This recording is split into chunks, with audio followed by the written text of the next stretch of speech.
Hi, I'm Simon Ravens, and I'm going to begin the last of my videos on music exams with a true story. Are we sitting comfortably? Then I'll begin. A couple of years ago, I had my first ever failure with a pupil at grade 5 theory by 1 mark. Cue tears. Anyway, this pupil, let's call her Rosalinda, retook the exam and got a merit. It cost another £50, but apart from the money, tears and time, no harm done.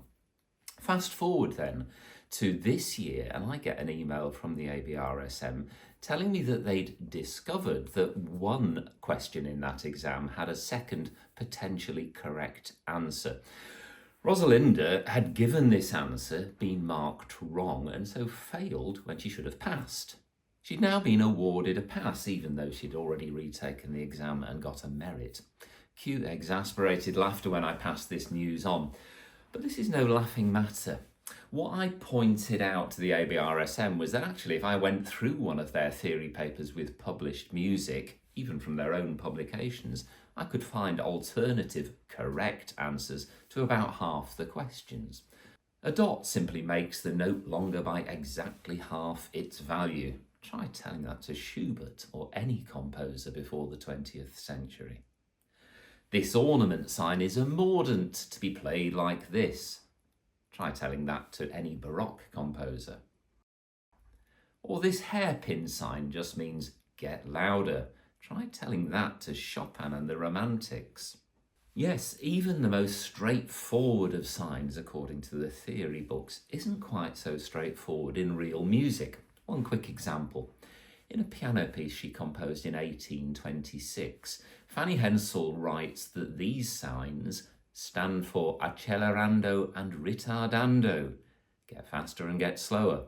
And yes, lots of theory books from the 19th century say that the word crescendo and the hairpin sign don't mean quite the same thing, which explains why, like Chopin, Fanny's brother, Felix Mendelssohn, Liszt, Brahms, etc., often use the words and signs in what seem to us nonsensical combinations. That different meaning of the hairpin lasted into the 20th century. Listen to recordings of Rachmaninoff, Debussy and Bartók playing their own works and you'll hear that.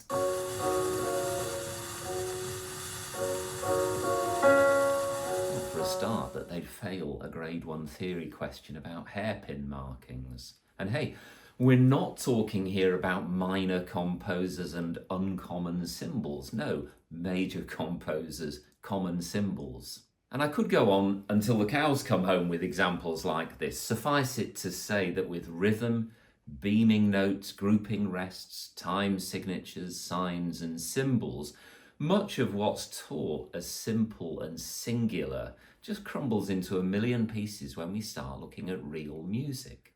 I had a lovely case recently of a pupil who'd got a merit in his grade 5 theory exam, looking at this prelude with notes beamed across bars, a time signature of 2-2, but in this bar 10 quavers in the right hand and 11 in the left hand, and asking why Scriabin had broken the rules. Answer: because there are no rules.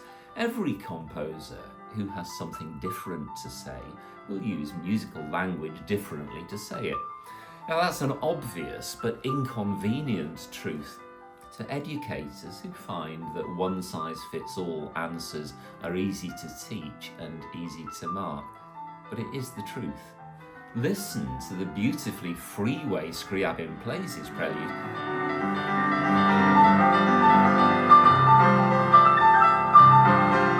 And you can see why our notions of mathematically precise notation had no place in his musical world. In fact, between about 1450 and 1900, hardly any musicians concerned themselves with maths. That maths-music link is less a universal truth than a modern myth. The common comeback when I criticise ABRSM theory is that, well, everyone has to learn the basics, but it's nothing to do with basics. What the ABRSM teaches, and it's often quite complex, is just how we've standardised things now, really how programs like MuseScore operate.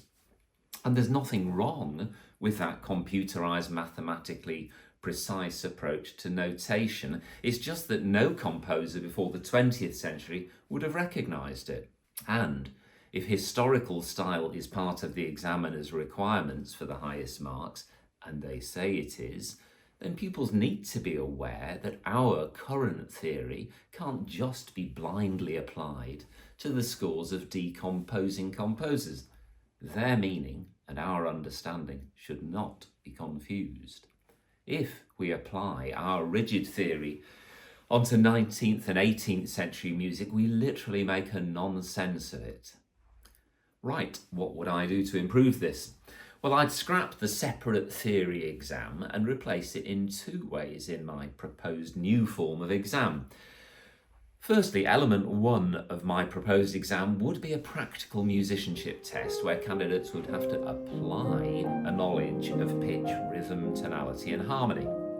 And those theory skills would be learned as part of the syllabus all the way from grade 1 to grade 8. Not just the down in one gulp of grade 5 theory medicine that most pupils end up swallowing. Secondly, the final element of my proposed exam form would be a discussion with the examiner, including theory in relation to the music that's just been performed. At grade 1, an examiner might be asking simple questions about our current understanding of theory, but as they progress and play music by past composers, pupils need to know that our theory is only our theory now, not theirs then. So at grade 8, a candidate of distinction could just be explaining to the examiner what a hairpin might mean in the Brahms violin sonata they've just played, or a dot after a note in the Schubert song they've just sung. And if a pupil isn't bothered about a distinction and just wants a pass, they can probably achieve that without advanced theory knowledge. I can hear some teachers and examiners grumbling here. Does this mean that they need to know every notational quirk for every composer? No. All they need is an open and enquiring mind. The examples I've used above are all available for free on the internet. 2 minutes Googling and you'll find all the info you need to find about what romantic composers meant when they used a hairpin sign. If the teacher can't or won't do this, it can always be set as part of the pupil's homework. Remember, pupils are already saving lots of time in not having to do a separate theory exam.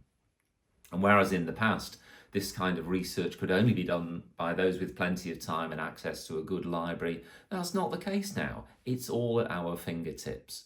Believe me, the living reality of music theory is as fascinating as the way it's presented by the exam boards is deathly boring and often plain wrong.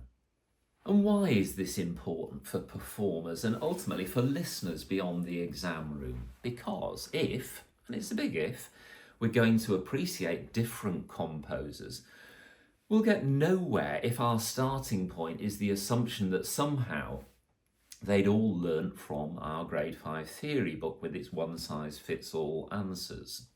They hadn't. There isn't one music theory, but loads, and recognising that is halfway to finding the uniqueness in every type of music. Just imagine your favourite Indian, Italian and Chinese restaurants all having to rely on one store cupboard of ingredients.